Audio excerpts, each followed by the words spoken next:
At my husband's funeral, my daughter-in-law cried the loudest in the room, but I saw her smile when she thought no one was watching.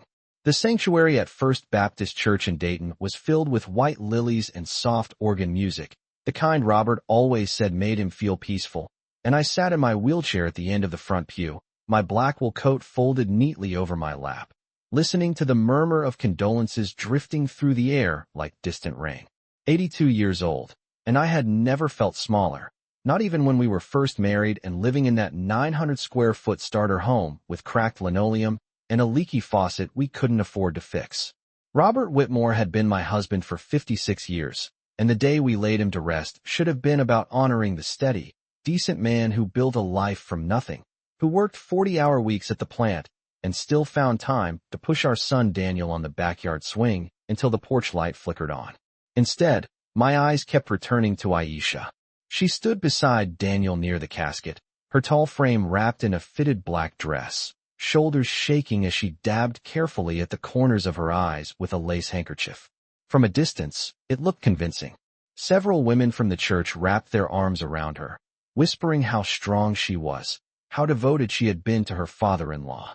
She leaned into them, her voice breaking at just the right moments, and if I hadn't been watching closely, I might have believed it too. But grief has a way of sharpening your vision. When the last hymn ended and people began forming a line to offer their sympathies, there was a brief pause, a pocket of space where no one stood directly in front of her. Daniel turned to speak with the pastor. Aisha lowered the handkerchief, adjusted the small diamond stud in her ear, and her mouth shifted. It wasn't a wide grin. It was subtle, a quick lift at the corner, almost satisfied. The kind of expression you see when someone realizes a long game has finally paid off. Then, just as quickly, her face fell back into practiced sorrow. She pressed her fingers beneath her eyes again, careful not to smudge her mascara. I felt something inside me settle, not break, just settle into a cold, certain place. The church smelled faintly of polished wood and carnations, and I could hear the hum of the heating vents above, steady and indifferent. Daniel eventually wheeled me closer to the casket so I could say my private goodbye. My hands, spotted with age and trembling from arthritis, rested on the satin lining as I leaned forward. Robert looked peaceful, as though he were simply asleep after one of his long Sunday afternoons watching football. "I've got it from here, Mom," Daniel whispered gently, squeezing my shoulder before stepping away to greet another mourner. From the corner of my eye, I saw Aisha glance toward us. Not at me. At the casket, at the polished mahogany, at the closed lid, at the finality of it. And again, for the briefest second, that same faint curve touched her lips. People say grief makes you imagine things. They say the mind plays tricks when the heart is shattered. But I have lived too long to confuse instinct with imagination.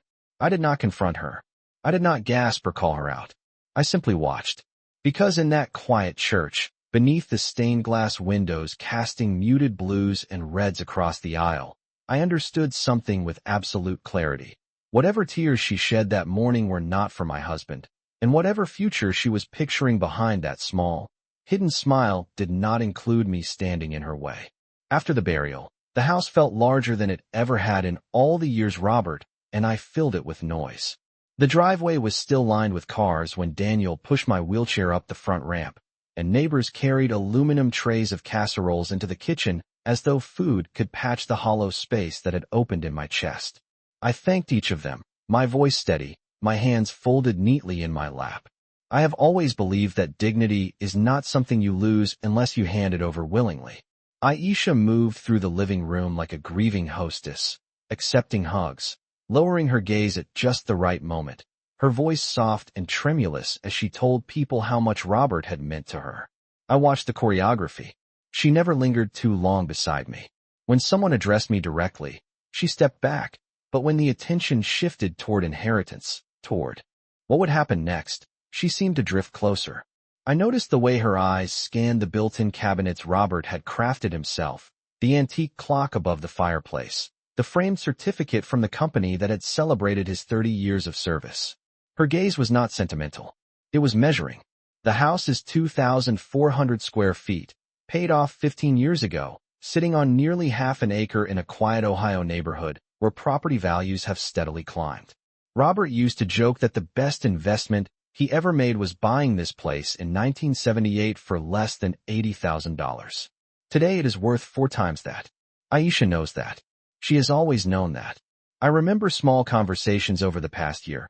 Questions slipped casually into Sunday dinners. Had Robert updated the will? Was the house difficult for me to maintain? Would it not be easier for everyone if Daniel and she moved in permanently? At the time, I dismissed it as practical thinking. Now those memories lined up neatly in my mind, like receipts laid out across a kitchen table. Late in the afternoon, when most of the neighbors had left and only close family remained, Daniel sat across from me at the dining table. His tie was loosened, his eyes red from crying. He looked exhausted, genuinely broken in a way that made my heart ache for him despite everything. Aisha rested her hand over his, her thumb tracing slow circles on his skin. "Mom," he said gently, "we will make sure you are taken care of. You will not have to worry about anything."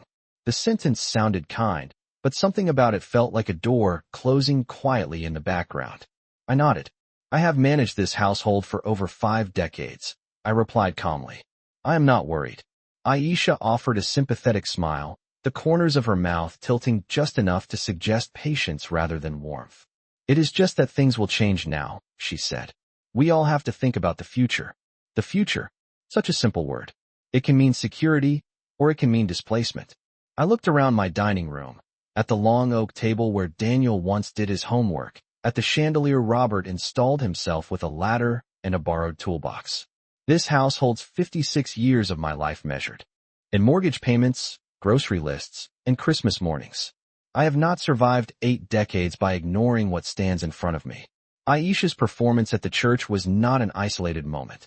It was a glimpse behind a curtain. And as the sun lowered outside the living room windows, casting long shadows across the hardwood floors, I realized that my grief would have to share space with something else entirely. Not anger. Not yet.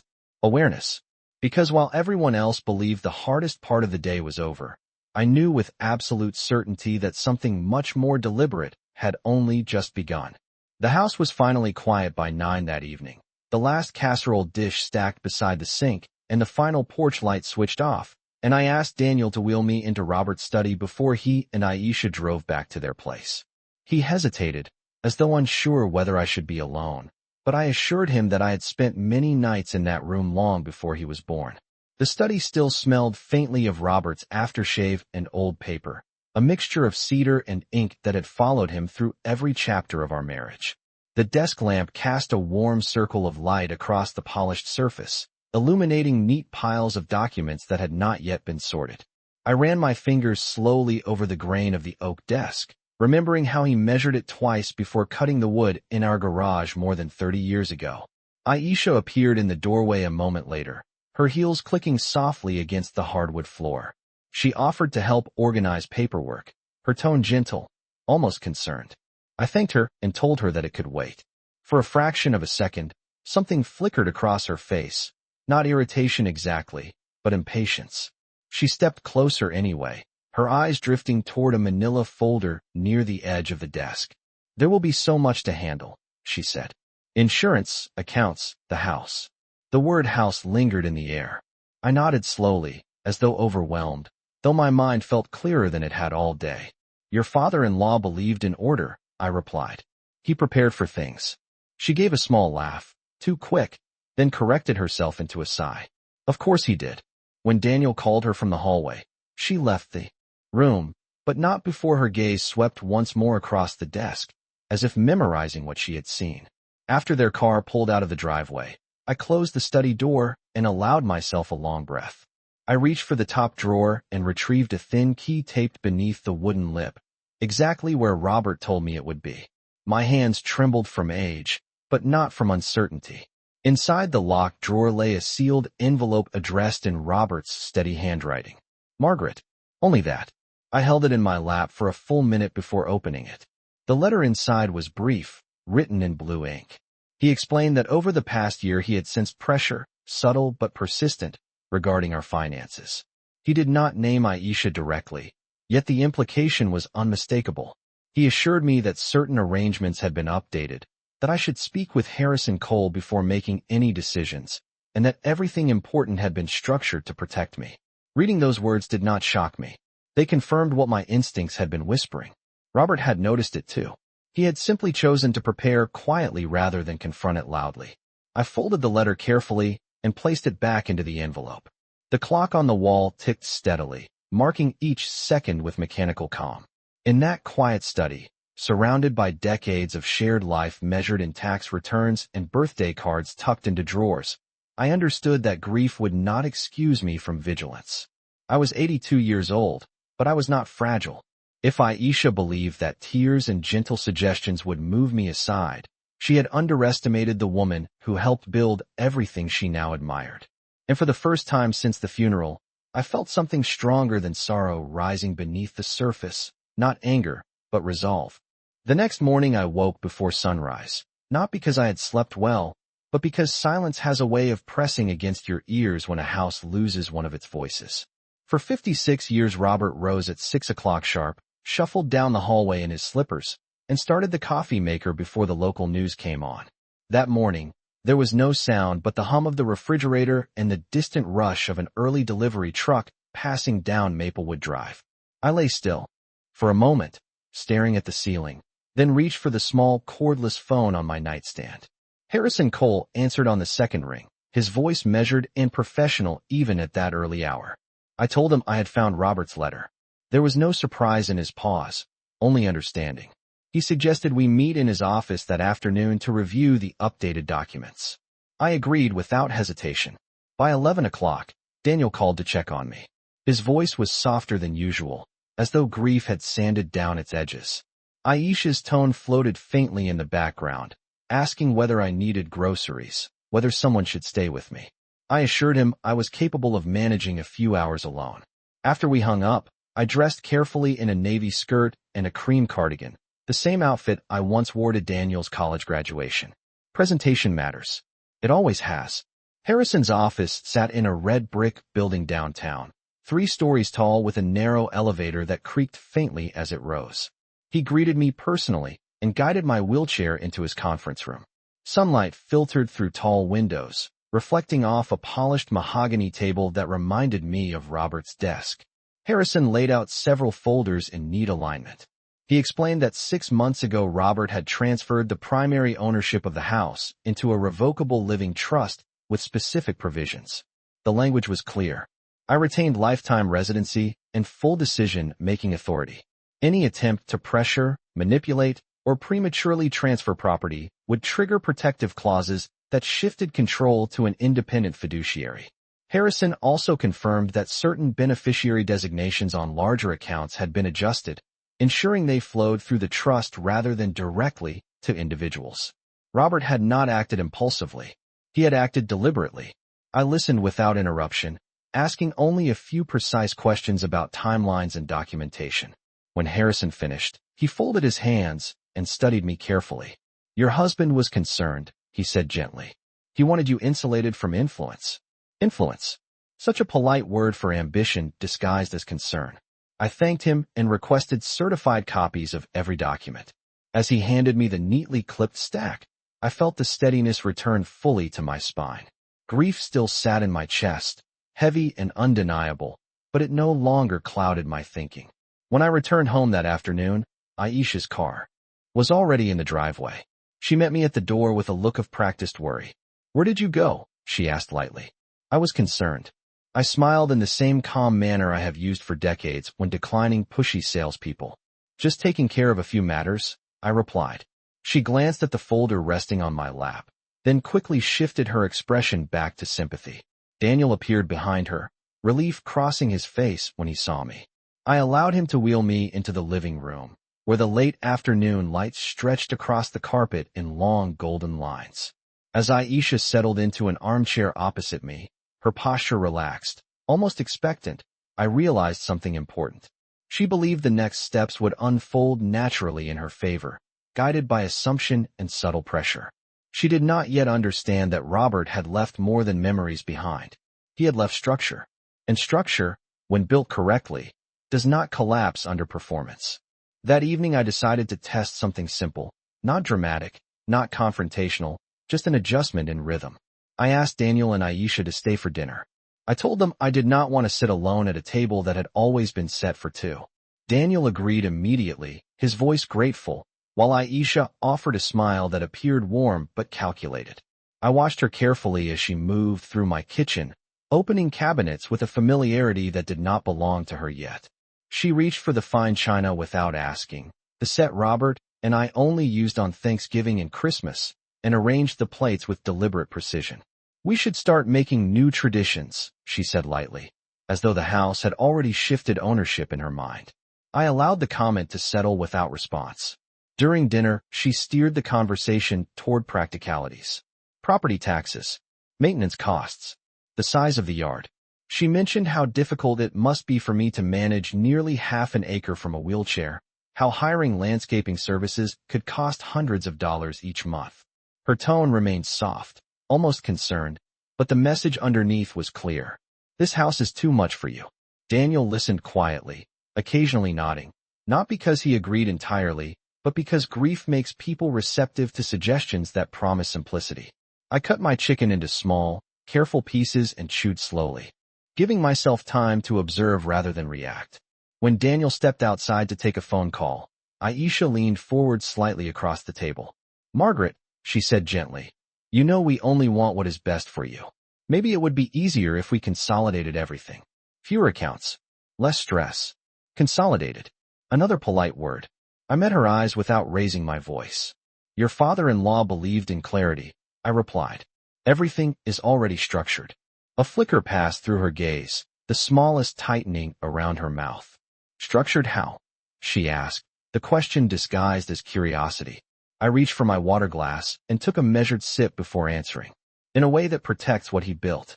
I did not elaborate. Silence can be more unsettling than argument. When Daniel returned, she shifted seamlessly back into a supportive posture, her hand resting on his arm as though she were the steady one in the room. After dinner, while Daniel loaded the dishwasher, I asked Aisha to bring me the folder from the side table. She hesitated for half a second before handing it over. I opened it slowly, not to reveal every page, but just enough for the official letterhead of Harrison Cole to be visible. "I met with the attorney this afternoon," I said calmly. "Robert updated several arrangements before he passed." Daniel looked surprised. "Why did he not tell me?" he asked. I offered a gentle expression. "Because he wanted to spare you unnecessary concern." Aisha remained very still. Her composure did not crack, but her breathing changed, slightly shallower, slightly faster. I continued in the same even tone. "The house, the accounts, the policies. They are secured within a trust. Decisions require specific conditions." I did not mention the clauses. I did not need to. The knowledge alone altered the atmosphere in the room. Daniel exhaled, a mixture of relief and confusion crossing his face. Aisha nodded slowly, her smile thinner now. "That is responsible," she said. "Responsible." Yes, that was the word. Robert had not confronted her. He had not accused anyone. He had simply built safeguards. And as I closed the folder and placed it back on the table, I realized that the balance of power had shifted quietly, without raised voices or dramatic scenes. She had expected vulnerability. Instead, she found documentation. And documentation does not respond to performance. The following week unfolded. With an almost artificial calm, the kind that settles over a house before a storm that no one wants to name. Daniel returned to work on Monday, leaving early in the morning with a distracted expression, his tie slightly crooked, his thoughts clearly divided between his office downtown and the shifting atmosphere at home. Aisha, however, began stopping by more frequently. Sometimes she brought groceries I did not request. Other times she arrived with printed articles about senior living communities within a 20-mile radius, brochures carefully folded, photographs of smiling retirees walking along manicured paths. She presented them as options, never demands, always accompanied by gentle phrases about comfort and convenience. I listened without reacting, placing each brochure neatly on the side table beside my chair. She mistook my silence for consideration. On Wednesday afternoon, she suggested reviewing monthly expenses together. "Just to make sure everything is streamlined," she explained. I agreed, not because I needed her assistance, but because observation requires proximity. We sat at the kitchen table where sunlight filtered through the blinds in narrow lines across the paperwork. She leaned forward, pen in hand, scanning utility bills and insurance statements with focused intensity. When she reached the property tax statement, her eyebrows lifted slightly at the assessed value. "That is substantial," she murmured. I nodded. Robert believed in long-term investment. She calculated figures quickly, speaking aloud about potential equity, about refinancing, about unlocking value. The language sounded strategic, almost corporate, and entirely misplaced in a home built on decades of shared effort. At one point she asked whether I would consider adding Daniel's name to certain accounts for convenience. I met her gaze steadily. "The trust already outlines access," I said. The word trust changed the temperature in the room again. She paused, tapped her pen once against the table, then smiled as though the suggestion had been casual. "Of course. I only meant in case of emergency." Emergency. Another carefully selected word. Later that evening, I called Harrison once more to confirm beneficiary designations on the life insurance policy. He verified that the primary payout flowed directly into the trust, insulated from unilateral changes. There had been an attempt months earlier to inquire about modifications, but proper authorization had not been provided. He did not elaborate, and I did not ask him to. The implication was sufficient. When Aisha returned the next day, she carried homemade soup and an expression of renewed sweetness. She asked about my health, about physical therapy appointments, about whether navigating the stairs had become more difficult. I answered plainly that the first floor of my 2-story house had always met my needs. As she set the soup on the counter, her eyes drifted toward the hallway leading to Robert's study. I recognized the calculation behind that glance.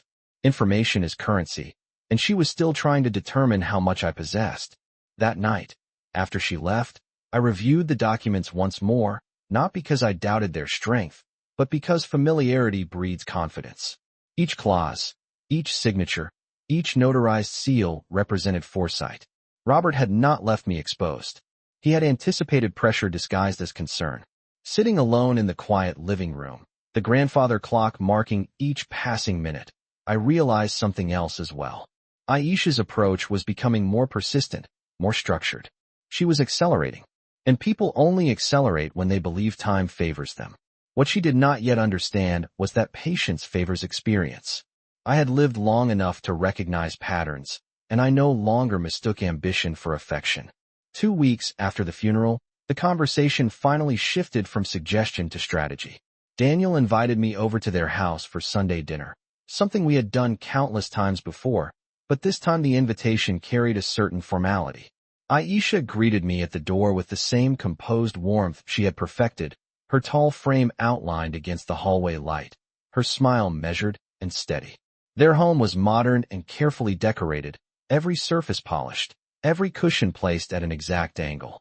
I could not help noticing how different it felt from the house Robert and I built, where imperfections told stories instead of hiding them.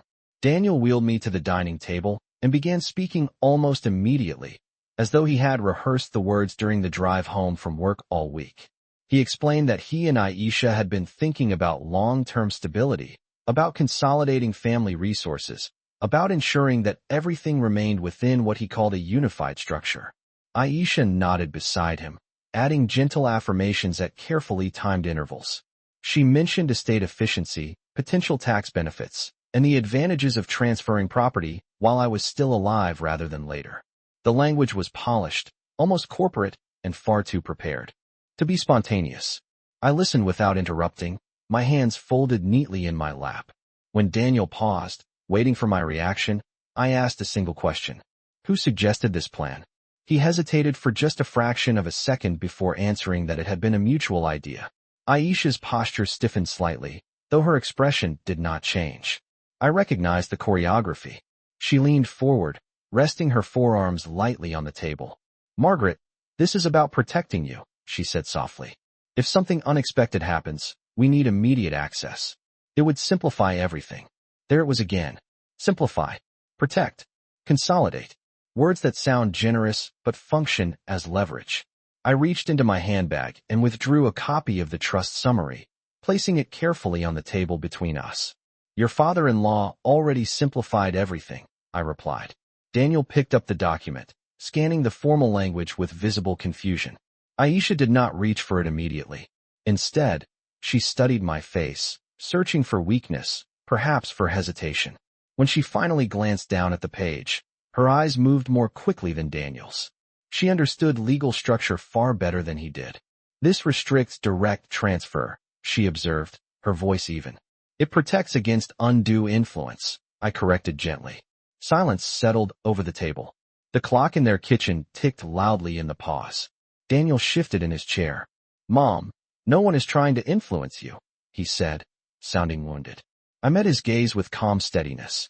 "I know," I answered. "That is precisely why there is no need to change anything." Aisha leaned back slowly, her fingers interlacing in her lap. For the first time, the softness in her expression thinned into calculation. The proposal had not been a conversation. It had been a test, and I had not responded as expected. As dinner continued, the tone remained polite but cooler. She spoke less, listening more, recalibrating. I could almost see the adjustment taking place behind her eyes. When Daniel drove me home later that evening, he appeared unsettled but resigned. He told me he only wanted harmony. I assured him harmony requires boundaries. As he helped me up the ramp and into my quiet house, I understood something clearly. The pressure would not disappear. It would evolve, and I was prepared for evolution. The following Thursday, I received a call from Harrison Cole that shifted the air around me once again. His tone remained professional, but there was an undercurrent of caution beneath it. He informed me that earlier that week someone had contacted his office requesting clarification about the trust's distribution timeline. The caller had not identified herself directly as a beneficiary, only as a concerned family member seeking to understand future access. Harrison did not release any information. He never does without proper authorization. Still, the inquiry itself spoke volumes. I thanked him calmly and assured him that any future questions should be directed to me personally. After I ended the call, I sat quietly in my living room, the afternoon sun casting long shadows across the hardwood floor. The grandfather clock ticked steadily beside the fireplace, its rhythm unchanged by human ambition. I did not need to guess who had made that call. Aisha had adjusted her strategy once more. When Daniel stopped by that evening, he appeared distracted, avoiding direct eye contact at first. I offered him coffee and waited. Eventually, he admitted that Aisha had been worried about uncertainty and wanted to understand the structure in case of emergency. He insisted there had been no ill intent. I listened without accusation. "Daniel," I said gently, "if there is no ill intent, then there is no urgency." He looked conflicted, torn between loyalty to his wife and trust in his mother. I did not force him to choose. I have learned that forcing loyalty only breeds resentment. Instead, I asked him whether he remembered how long it took his father and me to pay off this house. 30 years. Through recessions, through medical bills, through layoffs that lasted months. Daniel nodded slowly. He knows the history, but history does not always weigh as heavily on those who did not carry it. Later that night, after he left, Aisha sent me a text message. It was polite, carefully worded, expressing concern that legal complexities might create stress for me at my age. She suggested a family meeting with a financial advisor of her choosing to simplify everything. I read the message twice before setting my phone down. Simplify again. The repetition was no accident. She believed repetition would wear me down. The next morning, I scheduled my own meeting with Harrison and requested that he prepare a formal statement clarifying that no changes would be entertained without my explicit written request. When I informed Daniel of this decision, he seemed surprised by the firmness in my voice. "Mom, that feels extreme," he said quietly. "Extreme would be relinquishing control without reason," I replied. "This is simply clarity." That afternoon, Aisha arrived unannounced, her expression composed, but her movements sharper than usual. She spoke about family unity, about avoiding misunderstandings, about transparency. I allowed her to finish before responding. "Transparency begins with respecting boundaries," I said evenly. For a moment, her calm mask slipped. Not dramatically, not loudly, but enough for me to see the frustration beneath it. She recovered quickly, smoothing her tone, offering another gentle smile. Yet the warmth no longer reached her eyes. As she left, I realized something undeniable. The performance had grown thinner.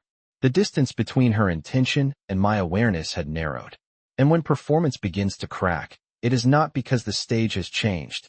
It is because the audience has stopped believing the script. By the end of that week, I decided it was time to move from defense to demonstration. Not confrontation. Demonstration. There is a difference. On Sunday afternoon, I invited Daniel and Aisha to my house again, this time with a specific purpose. I told them Harrison would be joining us briefly to clarify any remaining confusion so that we could all move forward without tension. Daniel sounded relieved on the phone, as though structure might restore balance. Aisha paused before agreeing, her silence lasting half a second too long to be accidental. When they arrived, I had already positioned myself in the living room near the large bay window, sunlight pouring in across the carpet in wide golden bands. The folder rested neatly on the side table within reach.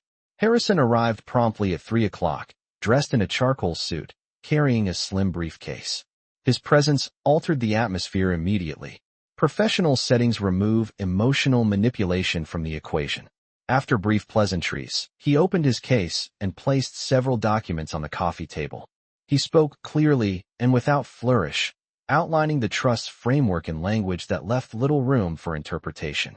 Lifetime residency remained solely mine. Financial disbursements required documented conditions. Any evidence of coercion or unauthorized inquiry triggered protective oversight by an independent trustee. He did not accuse anyone. He did not need to. The wording carried its own authority. Daniel listened carefully, asking a few clarifying questions about timelines and contingencies. Aisha sat very still, her hands folded neatly in her lap, her posture controlled. When Harrison explained that recent inquiries had been noted but properly declined due to lack of authorization, her gaze shifted briefly toward me before returning to neutral. It was not shock that crossed her face. It was recalculation. After Harrison finished, I thanked him and asked him to leave copies for all of us. When the front door closed behind him, the house fell into a heavy quiet. Daniel exhaled slowly. So everything is already decided, he said, more statement than question. Everything is already protected, I corrected gently. Aisha finally spoke, her voice measured but cooler than before. No one is trying to harm you, Margaret. We only wanted clarity. I held her gaze evenly. Clarity is exactly what you received. There was no raised voice, no accusation. Just fact. Daniel rubbed his forehead, the weight of divided loyalties visible in the small crease between his brows. I wish this did not feel like a legal battle, he admitted softly. It is not a battle, I replied. It is a boundary. That word seemed to land more heavily than any document on the table. Aisha's composure tightened. For the first time since the funeral, she did not attempt to soften the moment with polite reassurance. She simply nodded once, her lips pressed thin, understanding that the path she had been mapping quietly was now obstructed by something solid and immovable. As they prepared to leave, she paused near the doorway and glanced back into the living room, her eyes scanning the walls, the photographs, the polished wood surfaces that carried decades of history. The expression she wore was no longer patient. It was restrained. When the door closed and their car pulled away, I remained by the window, watching until the taillights disappeared at the end of the street. The house felt steady again, not because conflict had ended, but because illusion had. Robert had built more than equity in this place. He had built protection, and I had just made it unmistakably clear that I knew how to use it. In the days that followed, the visits became less frequent. Not absent, but measured. Aisha no longer arrived with brochures or printed spreadsheets. Instead, she shifted to observation. She would sit quietly in my living room, her posture composed, her eyes moving subtly. Across the framed photographs on the mantel and the polished surfaces Robert had refinished himself over the years. Daniel spoke more than she did now. He asked about my physical therapy sessions, about whether the ramp needed reinforcement before winter, about practical matters that felt sincere. I answered him with patience, careful not to let my steadiness turn into distance. It was important that he understood this was not a war. It was a correction. One afternoon, nearly a month after the funeral, Daniel arrived alone. He looked tired, the kind of tired that comes from tension inside a marriage rather than from long work hours. He sat across from me in Robert's old armchair and rested his elbows on his knees. "Mom," he began slowly, "Aisha feels like you do not trust her." I considered the statement before responding. "Trust is built over time," I said evenly. and it is protected by transparency. He sighed, rubbing his forehead. She thinks you assume the worst. I met his gaze without anger. I assume preparation is wiser than assumption. He was quiet for a long moment, then nodded slightly. I could see the internal struggle in him, the pull between the woman he married and the mother who raised him. I did not ask him to choose. I only asked him to observe. That evening, after he left, Aisha called me directly for the first time in weeks. Her tone was controlled, but there was an edge beneath it. She spoke about unity, about how legal formality had created emotional distance. I listened without interrupting. When she finished, I responded calmly. Emotional distance does not come from paperwork, I said. It comes from intention. The silence that followed stretched long enough for both of us to understand what had shifted. She did not argue. She simply said she hoped time would smooth things over. After we ended the call, I rolled myself slowly into Robert's study and sat beneath the soft light of his desk lamp. I opened the drawer once more and reread his letter, not because I doubted my course, but because I wanted to remember the foundation of it. He had sensed pressure long before I did. He had acted quietly, deliberately, without spectacle. That was the model I intended to follow. The next Sunday, Daniel and Aisha came together again. The atmosphere was civil, almost careful. Aisha complimented the condition of the house, noting how well I maintained it despite my age. There was no suggestion this time, no veiled proposal, only politeness. Yet beneath that politeness lingered something unspoken. She had tested the limits. She had encountered structure. And now she was recalibrating her role within boundaries she could not dismantle. As I watched her sip her coffee, her expression composed, I understood something with clarity. Power does not always announce itself loudly. Sometimes it sits quietly in a wheelchair, holding copies of signed documents, refusing to be moved by performance. And sometimes that quiet refusal is enough to change the entire direction of a family. Winter arrived quietly that year, covering Maplewood Drive in a thin layer of frost that glittered beneath the streetlights each evening. The house felt different now, not empty the way it had after the funeral, but settled. The tension that once hovered in corners had thinned into something more transparent. Daniel continued visiting every Sunday, sometimes alone, sometimes with Aisha, and the conversations gradually shifted back toward ordinary things such as work deadlines, grocery prices, and the unpredictable Ohio weather. Yet beneath the surface of those calm exchanges lay an understanding that had not existed before. Boundaries had been drawn, not with anger, but with ink and clarity. One afternoon, as snow drifted lightly against the bay window, Aisha arrived carrying a small potted plant. She said she thought the house needed something green to balance the gray sky outside. I thanked her and asked her to place it on the console table near the entryway. She lingered there a moment, her tall frame outlined against the winter light, and then turned toward me with an expression I had not seen before. It was not performance. It was reflection. Margaret, she began slowly, I may have approached things too directly before. I was thinking about efficiency, not history. I studied her carefully. There was no dramatic confession, no apology wrapped in emotion, just acknowledgement. History is not inefficient, I replied evenly. It is earned. She nodded once, absorbing the weight of that sentence. Daniel, who had been standing quietly near the kitchen doorway, looked between us with visible relief. He had felt the strain even when he tried to deny it. We sat together that afternoon without discussing legal clauses or asset structures. Instead, Daniel asked about the early years of our marriage, about the factory job his father once took on night shifts to keep the mortgage paid. I described the first winter in this house, when we could only afford to heat 2 rooms, and how Robert sealed the windows himself with careful hands and stubborn determination. Aisha listened without interruption.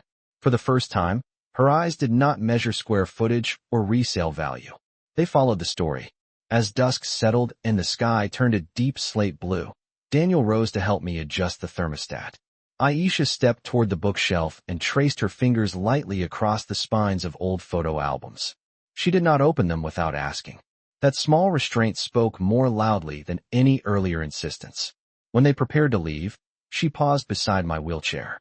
I understand now that protection does not mean exclusion, she said quietly. It means respect. I met her gaze steadily. Respect is the only thing that allows protection to feel like family. There was no applause for that moment, No dramatic resolution. Only calm. After they left, I wheeled myself back into Robert's study and sat beneath the soft glow of his desk lamp. I looked around at the orderly stacks of documents, at the framed photograph of us taken 20 years ago at Niagara Falls, wind tugging at my hair while he laughed beside me. He had prepared for uncertainty not because he distrusted his family, but because he understood human nature. Security does not weaken relationships. It clarifies them. As snow continued falling outside, quiet and steady, I felt something settle inside me that had nothing to do with victory. It was not about winning. It was about standing firm without raising my voice. I had buried my husband, but I had not buried my judgment. And in the stillness of that winter evening, I understood that sometimes the strongest statement a person can make is simply refusing to be moved. Spring arrived softly, melting the last traces of snow along Maplewood Drive and bringing with it the scent of damp earth and new beginnings. Nearly 3 months had passed since the funeral, and the house no longer felt like a place suspended in grief. It felt lived in again, not because Robert's absence had grown smaller, but because my understanding had grown stronger. One Saturday morning, Daniel and Aisha came over early with coffee and fresh bagels from the bakery down the street. The sunlight streamed through the bay window, warming the hardwood floors that Robert had once refinished on his hands and knees. Daniel opened the windows slightly to let in the cool breeze, and for a moment, the house breathed. We sat together in the living room, not discussing trusts or clauses or property values, but planning the garden. Daniel wanted to replant the rose bushes his father had loved. Aisha suggested adding lavender along the walkway. She asked my opinion before making any decision. That small act carried more weight than any apology could have. Later that afternoon, Daniel wheeled me into the backyard. The grass was beginning to turn green again, and the maple tree Robert planted 20 years ago stood tall and steady against the bright blue sky. I looked at that tree and remembered the day we placed it in the ground, how small it had seemed then, how uncertain its growth. Yet roots, once anchored deeply, do not shift easily. Aisha stood beside Daniel, her hands tucked into the pockets of her light jacket, and for the first time since all of this began, her presence did not feel like calculation. It felt measured, aware. She turned toward me and said quietly, "I understand now why he protected this place." I studied her expression carefully. There was no performance in her eyes, only recognition. "He protected more than a house," I replied. "He protected the work behind it." Daniel placed his hand gently on my shoulder, and I felt the simple truth of that touch. Family is not defined by access to accounts or signatures on documents. It is defined by the willingness to stand within boundaries without trying to erase them. As the afternoon light softened and shadows lengthened across the yard, I realized the arc had closed. The smile I once saw in a quiet moment of presumed secrecy had revealed intention. But it had also revealed something else. That I was not invisible, not fragile, not removable. I had watched carefully. I had remained calm. I had allowed structure to speak where emotion might have failed. And in doing so, I preserved not only my security, but my dignity. That evening, after Daniel and Aisha left, I wheeled myself back into the living room and paused beside the photograph of Robert on the mantel. The same gentle smile he wore in that frame seemed to meet my eyes. I did not need to say anything aloud. The house stood solid around me, the floors steady beneath my wheels, the walls holding decades of memory. I had buried my husband, but I had not surrendered the life we built. Protection had not divided my family. It had clarified it. And as the last light of day faded beyond the maple tree outside, I understood that sometimes the most powerful legacy is not what you leave behind, but what you refuse to let be taken.